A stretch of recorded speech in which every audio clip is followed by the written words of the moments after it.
745-1676 or go to their website at affordableheatingandcoolingtn.com.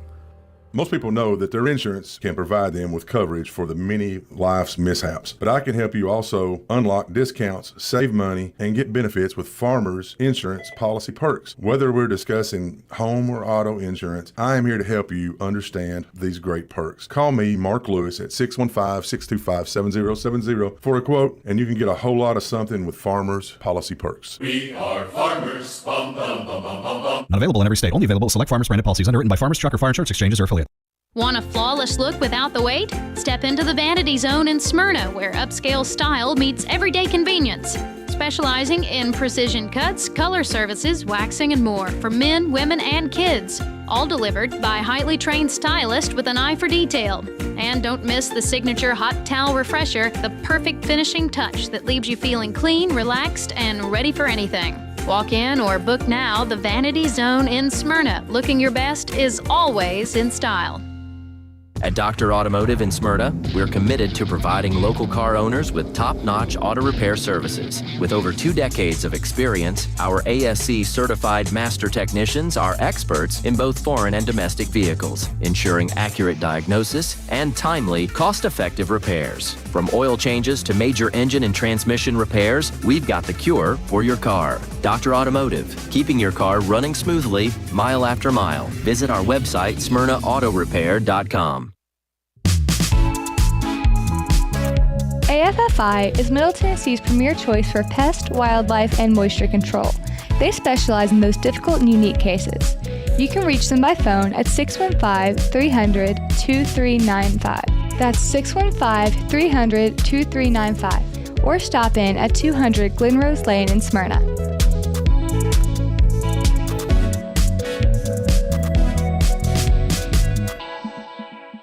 Hey, Middle Tennessee, it's Mark from the Safe House. Can I have your attention, please? I have an important announcement. Our president has a backbone. Thank you, President Trump. We sleep better knowing our country is protected. And speaking of protection, criminals laugh when you purchase a fake safe from a big box store. There's no better time than now than to visit the Safe House and see what a real safe looks like. Rebates now through the end of July on select brands. Our brands include Liberty, Fort Knox, and Browning. Drop by one of our locations or go to NashvilleSafehouse.com. And remember, we don't just sell safes, we sell peace of mind.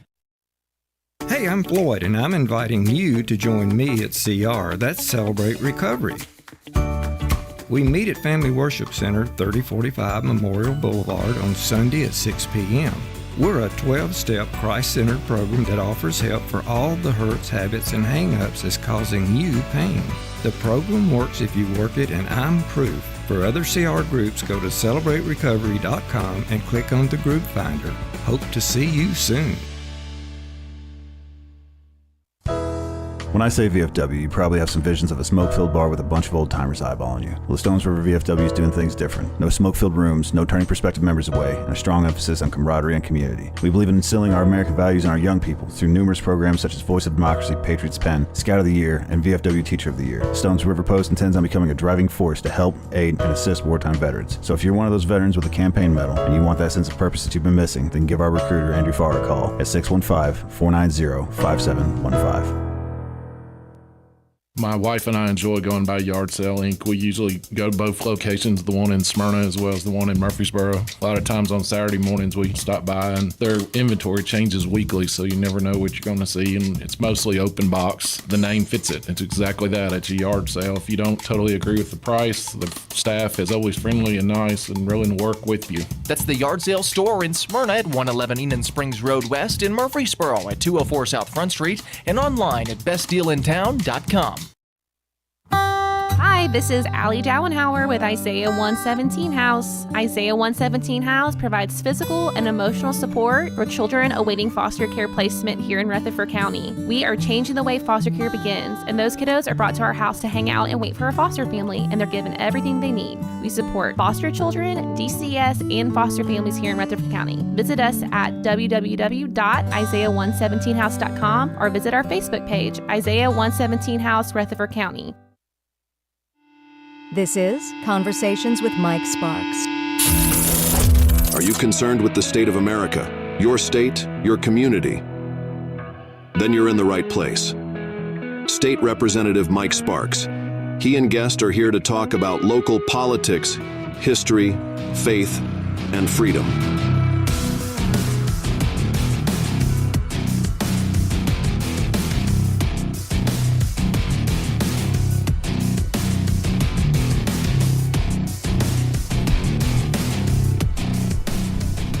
All right, you're listening to Conversation with Mike Sparks. I'm your host, Mike Sparks. Got a big show tonight, and before we get into our show with my buddy Rust and Troy Williams, and to talk about Troy's book, the title is "Am I Enough?"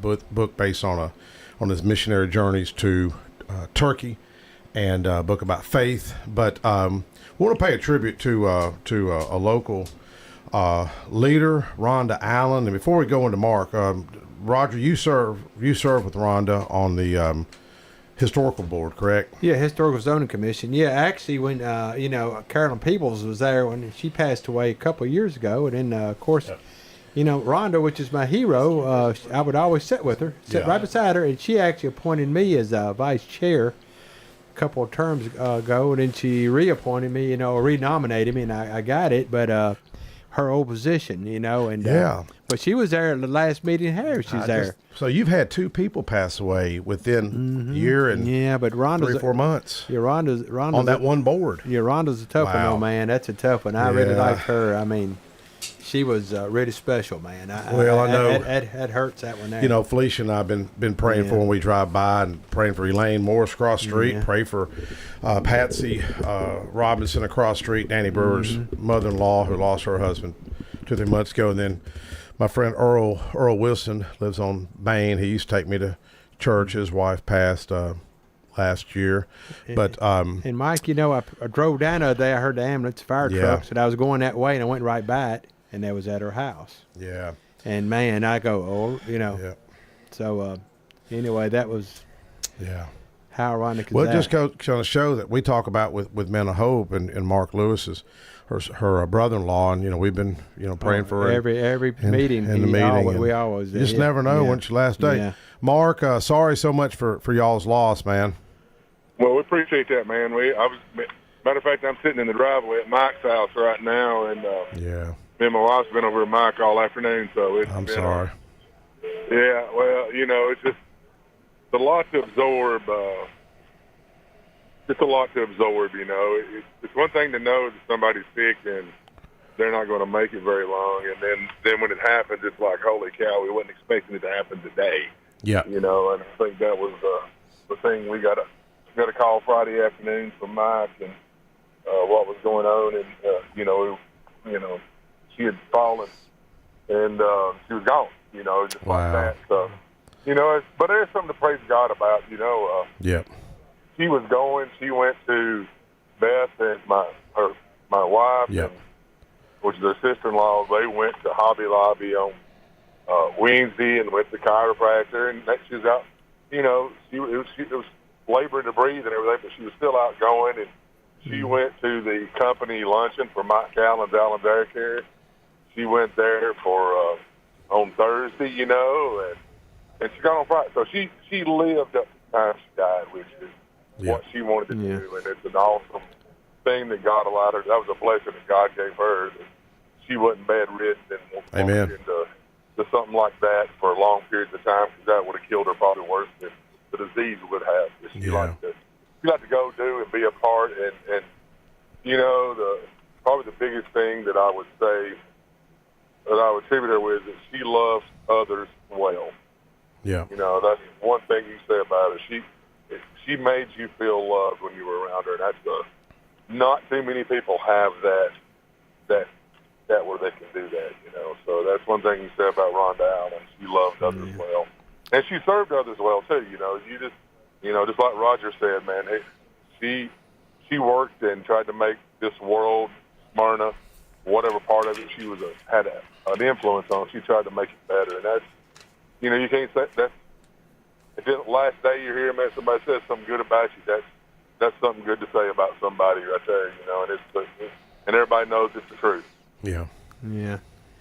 Even up to the last minute, Mark. At last meeting, she was swapping her oxygen tank in the middle of the meeting. I mean. Oh yeah. I mean, she was, but I learned so much from her, man. She'd always ask the tough questions. I was kind of green, and I really learned a lot from her because she wasn't afraid to ask those questions, So, and so it kind of, me sitting beside her, I kind of could talk to her a little bit, and that kind of it taught me. Yeah. So I really did, appreciate her. Sister-in-law, man. She'd ask you some real tough questions sitting around the dinner table, dude. I bet. Yeah. She lights you up, boys. And like, whoa, I didn't think about it that way. but that's why I love her, and and I think that was the one thing that personally, as I can say, she loved me. There was no blood kin between she and I. We both married into this family, and that's the one thing that we always kind of joked about. It was me and her. We had to deal with Alan, so that was us, and that was always our bind, and she loved me unconditionally, and I loved her the same way, so it's just a hard loss, guys. That's all I can say. It's just hard. Yeah. when Mark, you love somebody and they love you, it's just hard. It's hard to say goodbye for a temporary time because it is just temporal. Because we'll all get together in heaven again. Amen. It'll be a big blowout, and that's the hope we have in Jesus Christ, and that's the thing that we have to. That's what we can hold on to, because that's what Jesus promised us. So I'm going to hang on to that promise. Yeah. Mark, as you know, I lost my sister last year, and you made a good point. I mean, one thing that folks, you don't want to go to a nursing home. My late father always said, he said, I'm never going to go to a nursing home. You do not want to go to nursing home. And I think his mind forced him out, but I watched her suffer. I watched lack of care, lack of nurses with my own mom for a year. And, man, it's just, my sister, she would say, I told you she was singing that song, Country Road, Take Me Home, the place I belong, but she didn't know my name. But yeah, at least she passed at home in peace. And, because I'm telling you, man, it's we just lost a lawmaker of the day, Gerald McCormick. Out of Chattanooga, he passed with that ALS. He suffered with it for probably 5 years. Death too, man. Yeah, that's a horrible death too. It's just really sad. Well, now we're going to be doing Men of Hope at Sam Davis Home January 3rd. Is that right? January the 3rd. That's correct. Yes, sir. Yes. At 8 o'clock? No, 7:30. 7:30. Mikey, you only been going 20 years now, man. Well, I was thinking we adjusted it. Same thing again, 7:30. Yeah. Yeah, it's that's early for a lot of people. I hate those stragglers that come in late. Don't you hate people like that? Mike, it's probably 8 o'clock for you, but it's 7:30. Well, I'm trying to get ready and run out the door, put my coat on, grab my coffee. Well, I was telling Norris, he said, "Hey man, I seen you put me on Facebook," and this guy's what? How big a fella is he? About 280, 6'2". He's like. He's probably an inch too tall. He's probably 6'4". He called Mike out on that one. He goes, "Hey man," he said, "I heard you was talking about me on Facebook," and I said, "I just said Norris. I said thank you for cooking food, and I didn't say your last name." He just gave me this look. He said, "Hey man, I appreciate it. It was really kind." I don't want to make you mad, but I think you had to work real hard to make him mad, but I wouldn't want to see him mad. Exactly. No, but that's what I like about it. We just got such diversity. I mean, I think do we have any Church of Christ people in there? Or is it, Roger's in there. Well, no, I was. We got one Catholic. I was raised in a Church of Christ, but when I married the second time, I went, I got Baptist, so yeah, people can change. Right. Well, I do. I think a majority of the folks in that group. I grew up around the Holiness Church and the Pentecostals and the Nazarenes and the Baptists, and I've got friends that are Catholic, and I've got some just heathen friends too that don't go to church nowhere. And we probably every now and then they show up. Yeah, that's right. Well, we got all kinds there that come to Men of Hope, and it's we're there talking about Jesus, and Amen. Jesus should go past any kind of doctrine you got, because if you don't believe in the blood of what Jesus did on the cross for us and what His blood atoned for our sins, then you're not a Christian, and you don't waste your time coming to see us, because and it doesn't matter what, if you're a Christ follower, that's what you got to hang your hat on, is what Christ did on the cross for us, and that's what you got to hang your hat on. Well, Mark, thanks for calling in, and we've got Representative Robert Stevens is going to say a few words too. He's on hold. Well, tell your family so sorry for y'all's loss. Okay. Yeah, Mark. Take care, buddy. God bless y'all. See you, Mark. You guys have a blessed All right. evening. We'll see you, man. I got a caller.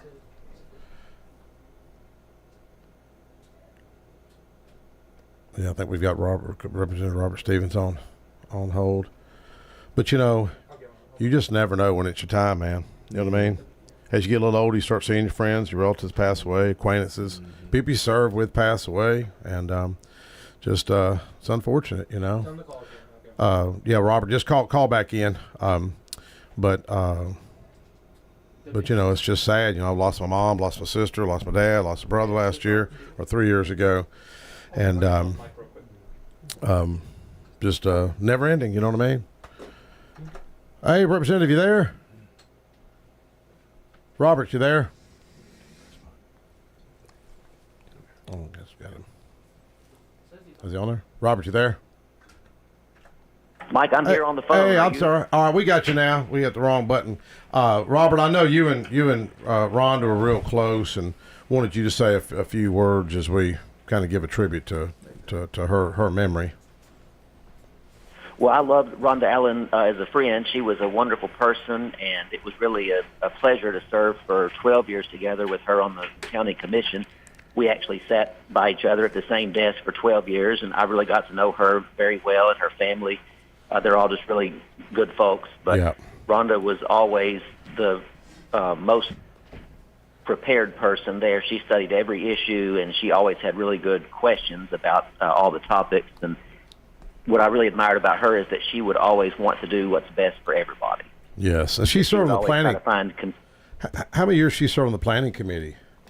I think it was about 20 years because she was on there before we got elected. Oh, she was over in the county? Okay, yeah. Okay. I know y'all served for many years on the county commission, and I don't know if you got to hear Mark Lewis, her brother-in-law, just now, and we've been praying for her for a few years because Mark is slowly kind of giving us updates with our men's group, But we you never know when it's your last day. As you know, we lost a lawmaker last month and lost another one last week, and like I said on the House floor 2 years ago, because I see so much bickering and division, I said, just look around, folks. One or two people aren't going to be here in a year or two. And, you see folks just move on. And, it's all about trying to leave a legacy and lift up our community. And I think she did that. I think she did leave this world a better place than she found it. Oh, she absolutely did, and I was fortunate to keep in touch with her, and we would do lunch and breakfast occasionally. And the last time I saw her, about 6-7 weeks ago, she was still in good spirits and wanted to know what was going on, and she was very alert, and I was impressed with what all she had kept up with, actually. But she did leave the county a better place. I know the thing that she's most proud of is all of the school projects that she was supportive of, and she served as the chair of the Health and Education Committee for several years, and she was very passionate about our schools. I think the one that she really was the most excited about was the addition there at Smyrna Middle School. Yes. By their home. Yes. She was very excited about that, and the John Coleman Elementary rebuild as well. Yes, Roger, I forgot Roger, serves on the historic board, and, he served with Carolyn Peebles. You were close with Carolyn. Carolyn passed away last year, and then Rhonda served on there, and then she's passed. But I appreciate, you've been passionate about that Rotary Lee Victory Park over there.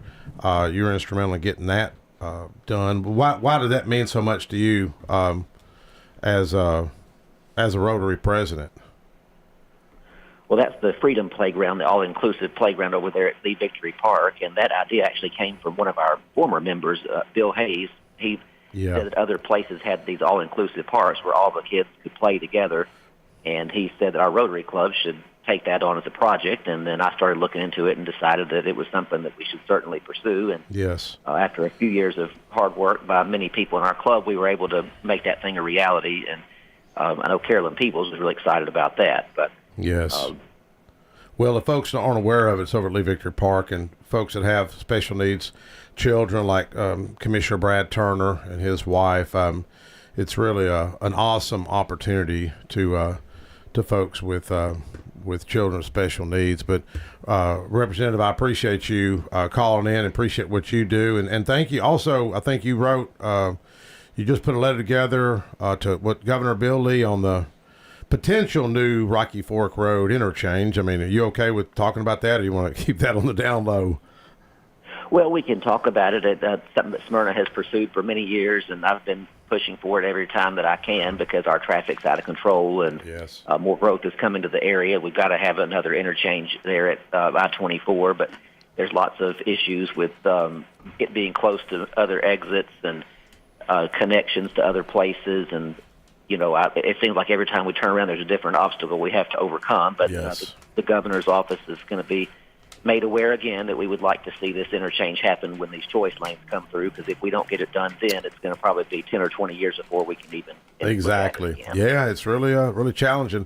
Well, thank you, Representative Stevens, for calling in, and thoughts and prayers and for the Allen family with the loss of late Commissioner Rhonda Allen. Thank you so much, Robert. Absolutely. Thank you. All right, take care. Let's go to commercial.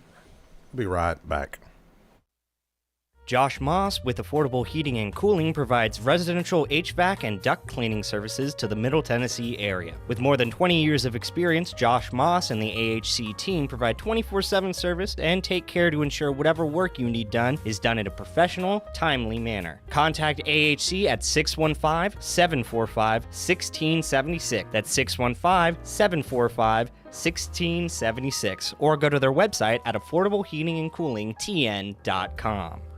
Most people know that their insurance can provide them with coverage for the many life's mishaps, but I can help you also unlock discounts, save money, and get benefits with Farmers Insurance policy perks. Whether we're discussing home or auto insurance, I am here to help you understand these great perks. Call me, Mark Lewis, at 615-625-7070 for a quote, and you can get a whole lot of something with Farmers policy perks. We are farmers. Bum, bum, bum, bum, bum, bum. Not available in every state. Only available at select Farmers branded policies underwritten by Farmers Truck or Fire Insurance Exchanges or affiliate. Want a flawless look without the wait? Step into the Vanity Zone in Smyrna, where upscale style meets everyday convenience. Specializing in precision cuts, color services, waxing, and more for men, women, and kids. All delivered by highly trained stylists with an eye for detail.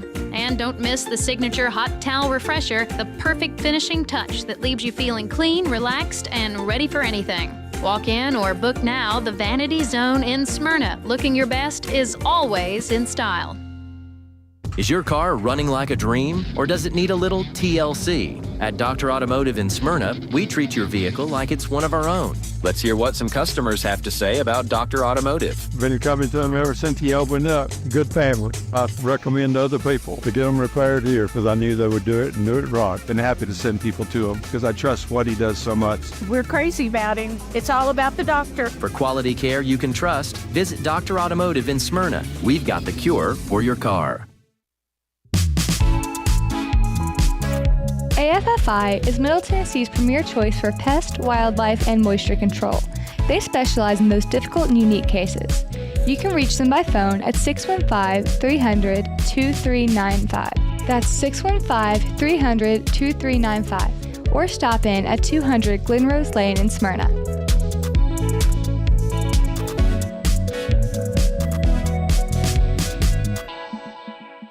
My wife and I enjoy going by Yard Sale Inc. We usually go to both locations, the one in Smyrna as well as the one in Murfreesboro. A lot of times on Saturday mornings we stop by, and their inventory changes weekly, so you never know what you're going to see, and it's mostly open box. The name fits it. It's exactly that. It's a yard sale. If you don't totally agree with the price, the staff is always friendly and nice and willing to work with you. That's the Yard Sale store in Smyrna at 111 Enon Springs Road West, in Murfreesboro at 204 South Front Street, and online at bestdealintown.com.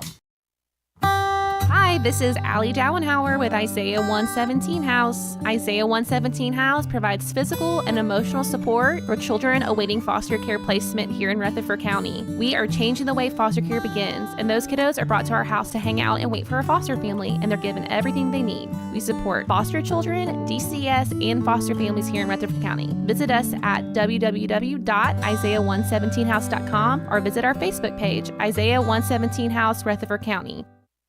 Hey, I'm Floyd, and I'm inviting you to join me at CR. That's Celebrate Recovery. We meet at Family Worship Center, 3045 Memorial Boulevard on Sunday at 6 p.m.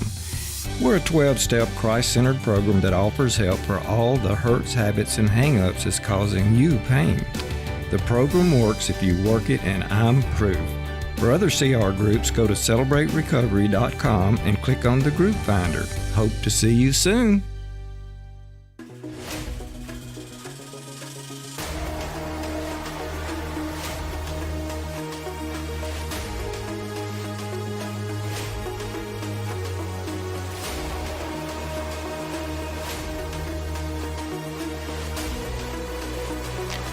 All right, folks, we're back. I'm going to get in a little faith before we get into that. I want to welcome Rusty Big Dog. Rust, how you doing? Good, buddy.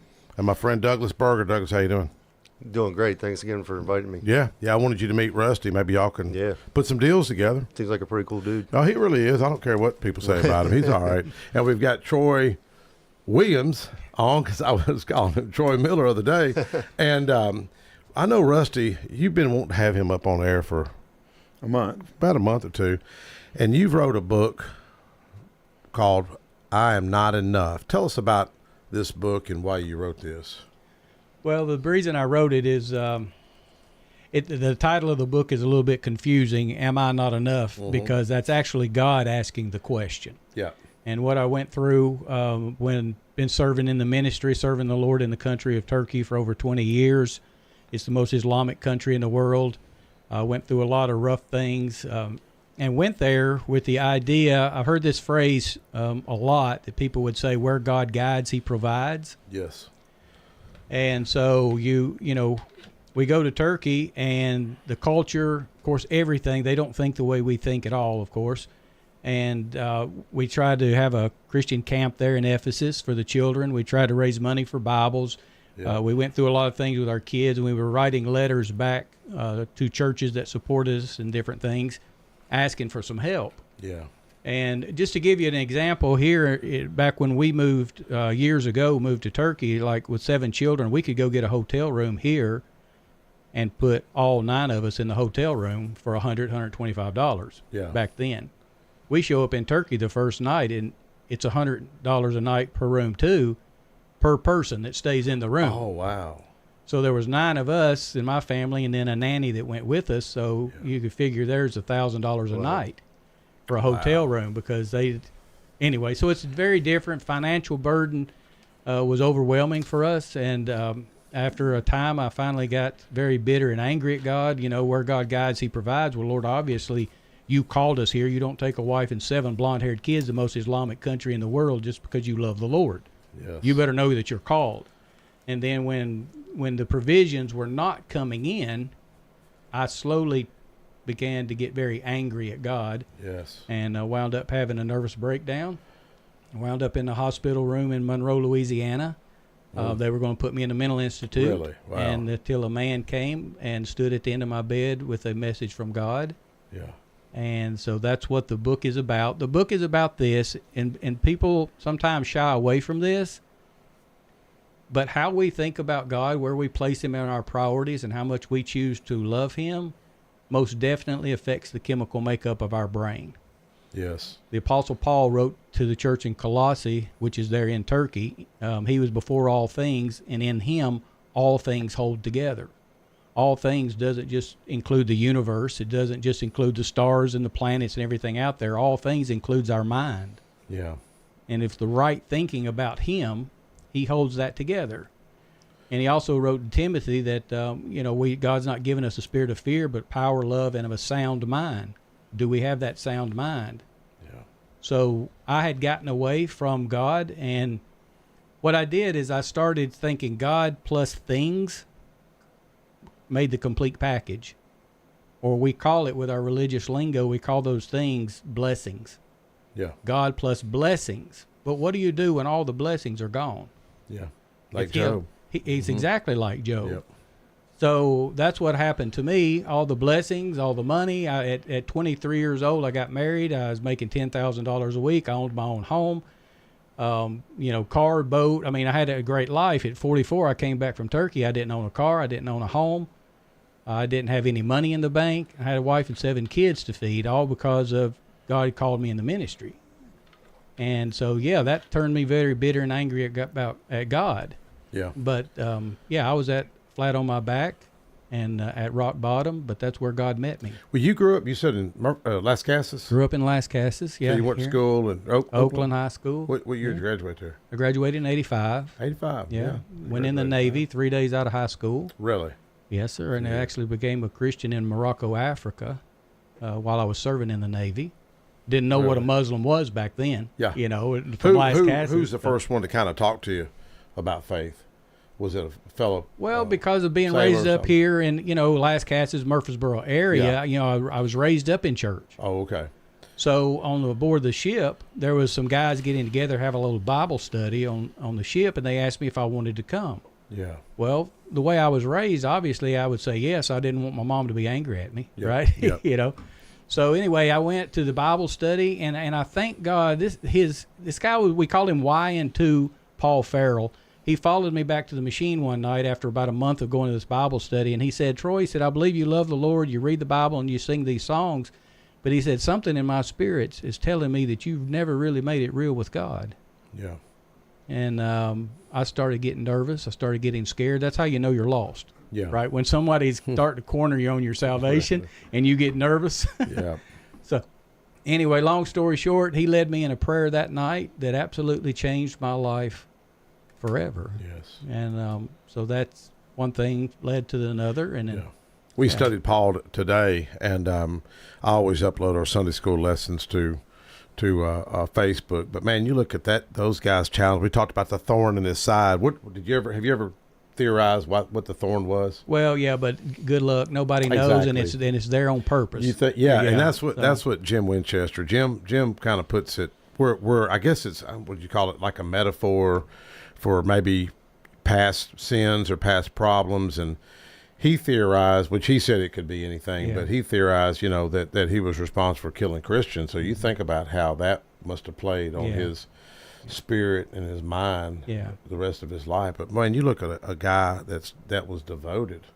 Yeah. Yeah. And let me I have to say this. Mm-hmm. Do you know where the Apostle Paul was from? Before he was Paul, he was called Saul of Tarsus. Oh, okay. Tarsus, Turkey. Oh, okay. Well, why did you go? How'd you wind up in Turkey? Brother, you have to know that God's called you there. And I was sitting in a church history class, and let me. I've got to preface it by saying this. I thought, I'm an evangelist. Yeah. My job is to lead you to the Lord. I'm not a pastor. Okay. Okay. I don't want to tell you how to live your life, but I want to tell you how to go to heaven. Yeah. All right. So there's a big difference in that. And when I went to Bible college, people would ask me, "Are you going to be a missionary?" And I always said no. And I used a story that happened to me in the Navy one night. Well, like I said, we was pulled into a country. We'd been out on the ocean for a long time. We'd pulled in for a little R&R, and then some of us young sailors were headed, down to leave the ship. And I looked up, and there was this old chief that had been in the Navy a long time. He was headed to the back of a boat, and he had a bucket in one hand and a fishing pole in the other. And I yelled out, I said, "Chief, you're not going into town tonight?" And he just yelled back, "Been here before, didn't lose a thing." Yeah. Okay, there was nothing that he had left in that town that he needed to go looking for. Okay. So when people ask me, was I going to be a missionary? I said, no, I've been in 20 countries. I hadn't lost a thing in any of them. Yeah. And every time I said that, Mike, it was like something, it's like God's put his hand right in my chest and said, missions is not about what you've lost. Yeah. It's about what I've lost. Yeah. So after a period of having to deal with that, I finally opened up to the fact, well, an evangelist, a missionary is basically an evangelist, but in another country. Yeah. And so it was a process. And when Dr. Sherman started talking about a trip that he took to a city, and there were just tens of thousands of children everywhere, and dancing and music and flags being flown, and he said, looked out over that city, and he said, I didn't see a single church anywhere. And he said, I was in Istanbul, Turkey. Oh. Okay, so in Turkey, when he said that, Mike, it hit me hard. Yeah. That was the first initial thought process in me that I was here. If you'd have said Germany, or if you'd said Russia, I mean, I've been to Russia and Finland, Sweden, lifting weights, and I've traveled a lot in the Navy, and nothing moved me. But when he started speaking about Turkey, I knew I was hearing it in a way that I didn't hear things before. And so that started the process. We had a guy I'll say this. I was at a Korean event last night. A Korean event. I've never been to a Korean event, and it was didn't really know what I was going into, and really didn't have anything prepared. And Metro Nashville, John Drake, police chief, was there and sat at the same table with me. And then a girl named Lee Weaver, she's from China, and it was a good crowd, about 200 people, and got talking to Lee, and I said, how did you? I said, no, she just brought up. She said, I became a Christian 30 years ago. And I was like, really? I said, well, how? Because she was in China. She said some tourists gave her a little Bible, like a Gideon Bible. Then the way I understand it, she had some other tourists, I guess, got to know her and invited her to Mississippi State University with a scholarship. And she met her husband, and she said, I never went back. And, and that she was telling me how many Koreans are evangelists and missionaries to China. Yeah. And she's like, yeah, like South Korea's like 90% Christian. Christian, yeah. I didn't know that. Yeah. I spoke at 7 Hindu events just since the summer. My wife said, would you share Jesus with them? And I did pray with one of my Hindu buddies, and he lost his wife about 3 years ago. And been to the Buddhist temple over here on Old Nashville Highway, and they've asked me to pray. And so, I've never been to, Istanbul, but I guess what I admire about you is that folks who are here are afraid to share Christ, and you're over there in an area, or you take someone going to China that could probably lose her life. Right. And then we over here, it seems like we take our freedoms for granted. There was a guy at church this morning, got up and did the, read off the bulletin, read a scripture, and it was Psalm 88, and he had his family. He was from Pakistan, and he said, I was Muslim, and he met his wife and became a Christian and out of Pakistan. And I've got a guy that helps me with my newspaper from Pakistan. So he texted the guy, took a picture of him, and I've kind of talked to him about faith, because he doesn't know, like in a conversation, if you gave an analogy that's biblical, he wouldn't understand. Like he knows English, but he doesn't understand that. You can probably relate to that. And I was telling him, hey man, you ought to study your Bible. He said, well, we're not allowed to have Bibles here and this and that. But were the people very welcoming? Well, they are very welcoming. I mean, you got to understand, tourism is a huge industry in the country of Turkey. Yeah. The 7 churches mentioned in the book of the Revelation are all there. Actually, 17 of the 27 books in the New Testament, you think about this, the Apostle Paul wrote 12 of them. John the Beloved wrote 5. So 17 of the 27 books in the New Testament came from the country of Turkey, or the Apostle Paul, who was from Turkey. Wow. So tourism is huge. So it's part of their nature, part of their culture and personality to be very, very helpful and kind to you. Yeah. Now, again, when it comes to talking about your faith or Christianity, I mean, they're nice people, but still, and I always ask people in churches to please pray, not for me so much, but pray for the Turkish people. They're the ones that need the prayers, because when you're talking to them about the Lord, what they have to give up or the things that they would go through, many of us wouldn't be willing to do it either. Exactly. I So bet. they need a lot of prayers. Another thing that I tell the churches is a lot of times, because we've had access to the Bible and we've had access to Christian radio and materials and friends or whatever, we think those people over there have had access to it too.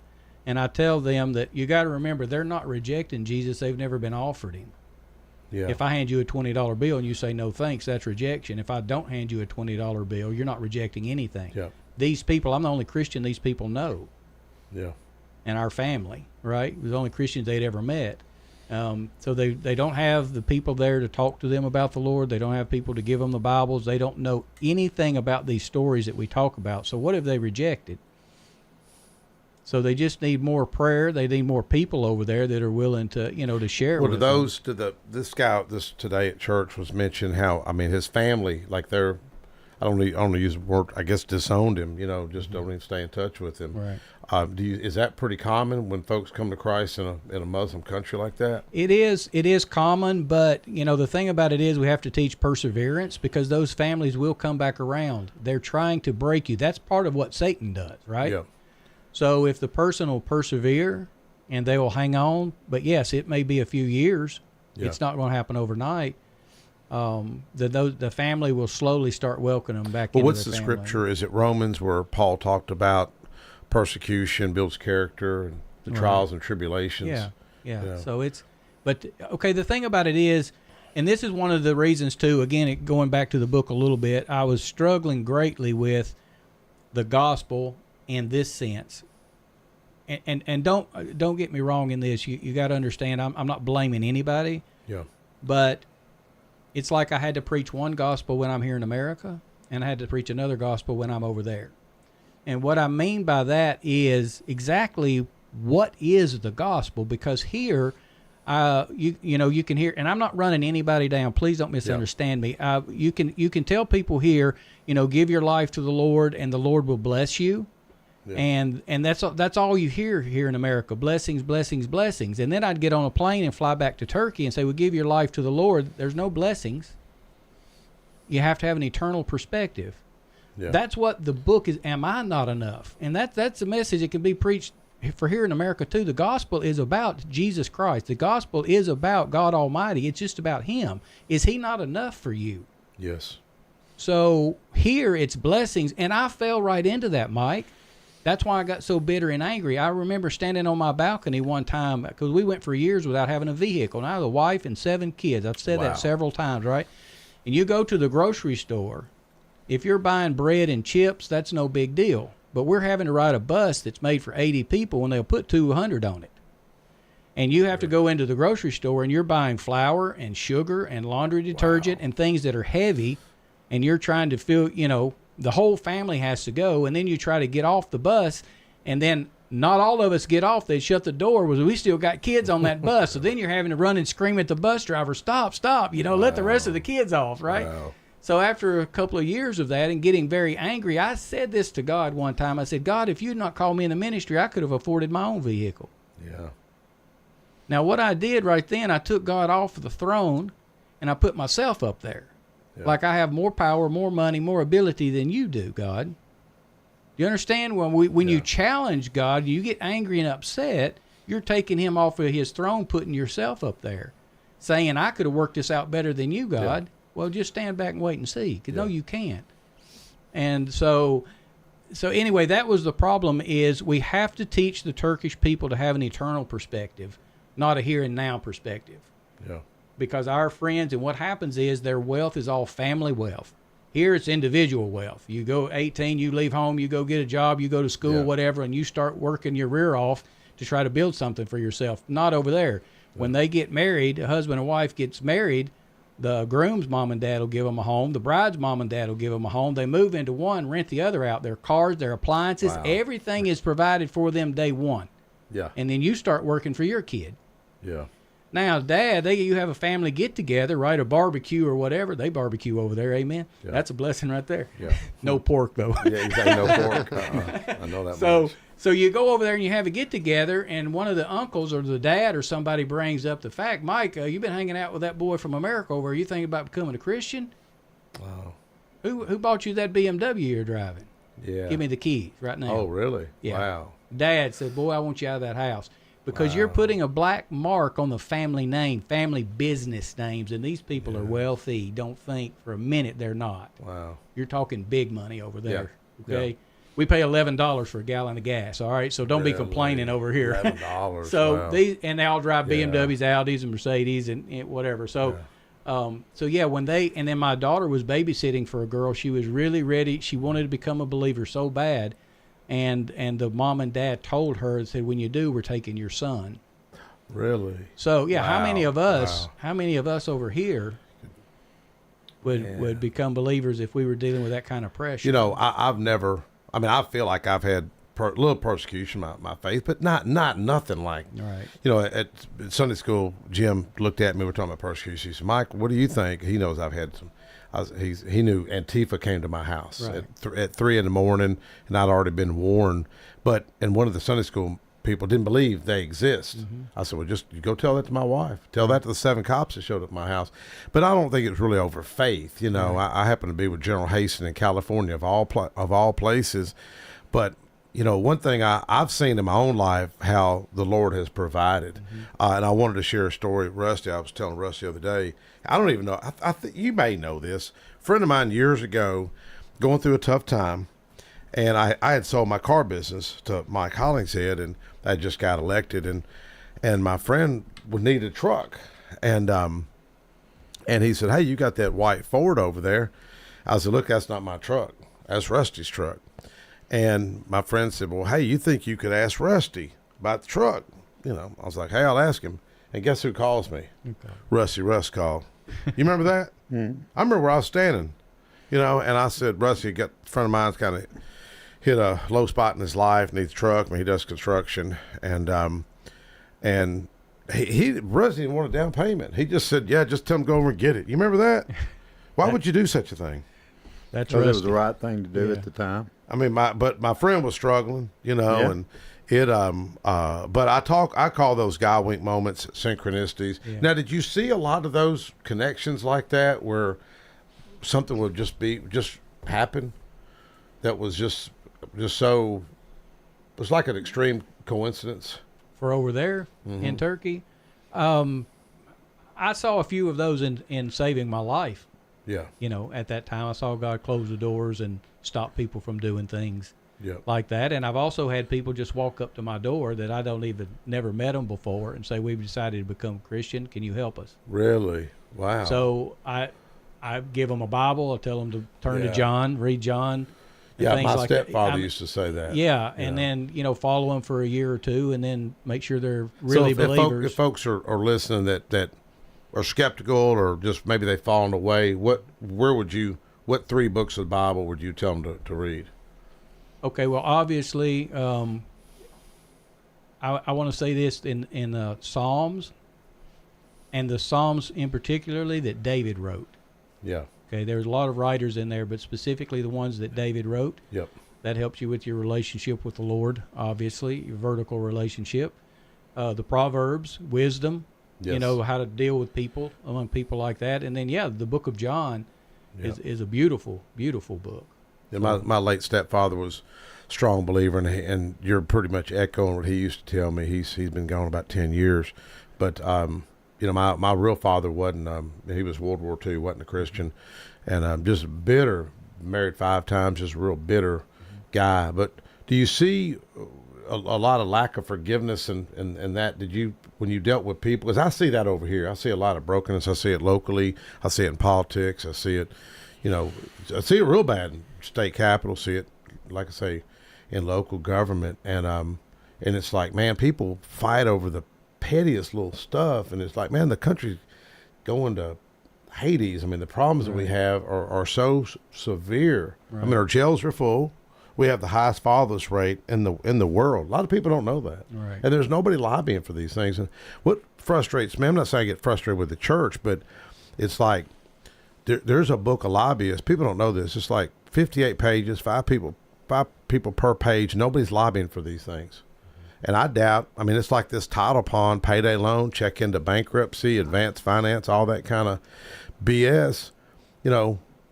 It's government that's allowed that to happen, and your ministers are silent. Right. I mean, I doubt if any preacher in Tennessee even talked about that today. Right. I went to the governor, asked him to veto it. He looked at me like, huh? He's like, "Mike, why does this matter?" I said, "Because the next generation going to be strapped with this debt." My father, he didn't speak to me because I bought a house with no money out of pocket years ago. That I was trying to keep up with the Russ people and the Burgers of the world, and the Joneses, The Hollingsheads. and the Hollingsheads, you know. But he didn't believe in debt. Grew up during the Great Depression. But I was telling the governor, I was telling him how serious this is. He's not seeing it. I see it. I see what's going on in 5 and 10 years and 20 years. I said, "Governor, you wouldn't be the governor if it wasn't for your father, would you?" He looked at me like, "Huh?" Wow. Yeah. I said, "This is so important. You wouldn't be governor if it wasn't for your dad. I wouldn't have bought my first house at 22 if it wasn't for my dad putting up the money for my 68 Camaro, and I paid him off. Right. And then I had a forced savings account." Right. But you think, but no one's talking about these things, man. And it's so easy for them to end up losing a vehicle, or do a second on their house and end up even losing their home. And they don't, they're in a pinch, and they're not looking at what it's going to cost them just to get back out of it. Yeah, it's sad. I don't think our forefathers would have put up with that kind of stuff. Right. And do you think that we've become real complacent? The people, leaders, Christians, pastors. Yeah, I think that I mean, I don't know, get into the politics side of it. But I think, yeah, okay, when I came back from being gone for so many years, I would tell my younger kids, don't do this, don't do that. Yeah. There's laws for this and laws for that or whatever. But it seemed like no matter what I told them, like if my dad told me something a generation before and I did that happened. What he said would happen. Yeah. But now there's a way of getting out of it. There's not a lot of consequences as hard as it used to be. Yeah. For certain situations. So it's like you just almost stop trying to give advice or whatever, because I don't know, it's just difficult. One thing I've learned is it seems like young men or women will listen to another person before they their own dad. Yeah, I don't know why that. I've never studied that kind of depth of psychology where you'll take advice from somebody else, and sometimes, but I look back, my mom was a lot smarter than I thought she was, and my dad too, Mm-hmm. But Rusty, how did y'all cross paths? Well, I worked for Bridgestone when I was younger, and Troy worked there, and then he had a machine shop on the side, and once we started needing work on some of we had come up with some little inventions on some of the machines, and Troy was helping manufacture some of them, and that's how we first met. One thing Troy hadn't talked about, though, Troy actually represented the U.S. lifting against the Russians. He used to be a power lifter too. Russia? Yeah, years. Russia, when they were still a communist country. Yeah. Wow. We were actually the last team to give to lift against them as communist country Really? in November of '91. Yeah. Yeah. So that's cool. What type? Well, Douglas just got hurt the other day. Yeah. He pulled his chest muscle. Tore the old pec off. What the were you bone. doing? Smith machine decline. Yeah. With your buddy James Yep. Yates. I mean, good thing he was there. Another workout. Man, partner. I just left Crunch Fitness, and I seen a young guy, and he had about 225, and I seen him just struggling, and I was kind of watching just to see, and he was stopping, and then he was starting to let it go, and back in my day they didn't have the little safety thing right here, and right. And man, I went to grab it real quick, and he luckily it went on that little safety thing, because if it had been back with the old benches, it'd have killed him, because I couldn't have picked it up. Yeah, and decline's even riskier. I told that dude. Right for your throat. Did you see that guy in Brazil got killed? No. He was bench pressing, I think 300 pounds, and he was holding the bar like that. Didn't have stuff, and it slid fell off and killed him. I mean, I've seen some nasty videos on social media. Yeah. That's scary. I mean, that's a bad way to go. Yeah. Couldn't imagine. What kind of, would you compete? Deadlift? Squat, bench, and deadlift, really? the three lifts. How much? Oh, what you doing? I bet you was a well, bunch. you got to understand, this is part of my testimony too. I was on steroids and drugs when I was in the Navy, and then when I got saved, God said, keep doing what you're doing, but do it for me, right? Yeah. So I got clean. I got off all the drugs, and as part of my testimony, I made the team because of a shirt that I designed years ago. On the front it said ban steroids, on the back it said give God the glory. And so people saw that at a competition and asked me to be a part of the team to promote drug-free weightlifting. So my bench was 400, and my squats and deadlifts were in the 600, 625 or something. But then again, I had a friend, Bruce Boudelier, that was benching in the 600s and squatting and deadlifting in the 800s, but he couldn't pass the piss test. Oh, there you go. So that was part of my testimony, is I was not near as big and bad as Bruce was, but doing it God's way, I got to make the team, and he didn't make the team. That's still a lot of weight. It's a lot of weight. Lord will give you strength. A long time ago. Lord will give you strength. Yeah. Well, what can we do here? Because I think this country needs a revival. I mean, I was on with Dr. Krause the other day. He does a show on Thursdays. Great guy, and got a great life experience. But he was like, Mike, what about the General Assembly next year, bills and this and that? I said, man, don't look to government. Right. Government's broke. All you got to do is look. There's broken people running. I mean, Trump's had to pardon, 3 people that got in trouble. And, they were probably guilty. I mean, it looked like they were guilty. Trump pardoned them. And but people keep looking to government to solve their problems. And I'm reminded of this quote. In fact, I shared this quote on Facebook. Ben Franklin once said, when the citizenry realize they can vote themselves money from the Treasury, that'll herald in the end of the Republic. And when you see Congress and you see we can't afford to pay our military, and you seeing $38 trillion in debt, man, that the hairs on my arm starts to go off, because I got grandbabies. You got grandbabies? No, not yet. You got grandbabies? Do you? How many you got? One. One? How old? Month. A month? All right. Really? Yeah. Little girl? Boy. Boy, what's his name? Archer. Really? Cool. But I think grandbabies make you look at life differently. We're starting to embrace the fact that we're going to be grandparents here probably within the next couple of years. Yeah, it makes you look at life different. Yeah, my son got married a few years ago. They just closed on their first house. I think that's the next step. Yes. Well, my little grandbaby Grace just turned 3 the other day, and I passed a bill making Amazing Grace official state hymn, and I played it while my mom was dying, and they've heard me share this story. My mom was in hospice. Well, she were at home dying, but hospice care. She had heavy breathing, heavy moans, and I thought, well, I'm gonna play Amazing Grace. She was from Scotland with the bagpipes, Right. and I sat back and watched it like a case study, and man, it calmed my mom down, calmed her breathing down, calmed her moans down, and she died next morning. I never shed a tear because my mother was 91. My mother was like a Pentecostal in the Catholic Church. Yeah. The only one raising hands. I was so embarrassed as a kid. And she'd always tithe, like, because we didn't have no money. I'm like, Mom, you can't write a check that much. And she's like, no. And Lord always provided. Yeah. I remember her Ford Pinto. You remember the Pintos? Oh, yeah, we had one. They'd blow up if you hit them in the back, Yeah. And it was the junkiest car. Windshield wipers wouldn't work. My mom started pleading the blood of Jesus over the windshield wipers, and all of a sudden, they're like, I mean, it was. Even my cousin who come to her funeral, I said, "You a believer?" And he goes, he's out of Denver. In other words, he wasn't a believer. I said, "You ever seen the miracles?" "Yeah, man, I've seen your mom." He says, "Car, we were in Scotland, wouldn't start, and your mom just started praying. When she touched that car, it said, boom, it fired up. Man, my sister started praying, Wow. Yeah. But it was cool. Got to meet Priscilla Presley last year. Wow. There you go. About music therapy Yeah. and stuff, but it's a powerful tool, Yeah. Well, Rusty, speaking of faith, what were you in church? What church you go to? You go to Mike's church? Jeff's church? Joy Church out in Mount Juliet.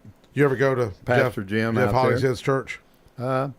I hadn't been to since Jeff started. I've been out there. It's been a few years. Yeah. We watch them on TV because Okay. both Jeff's kids sing, don't they? Probably. I think they do. Felicia, if we're out at our church, we'll usually tune it in. How many more, we got a few more minutes. Well, whereabouts can folks catch your book?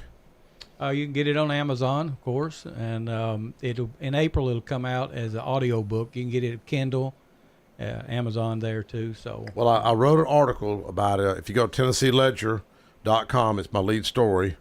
And you got a video or anything I can add to it? No, not yet. If you come up with something, Yeah, this just came out, so it's, Oh, really? Yeah. It's been out about 3 months. Congratulations. And Mike, he's talking like this all happened in a kind of relatively short period of time, but he's been doing this a long time and getting ready to head back to Turkey again. Are you really? Yeah, in March.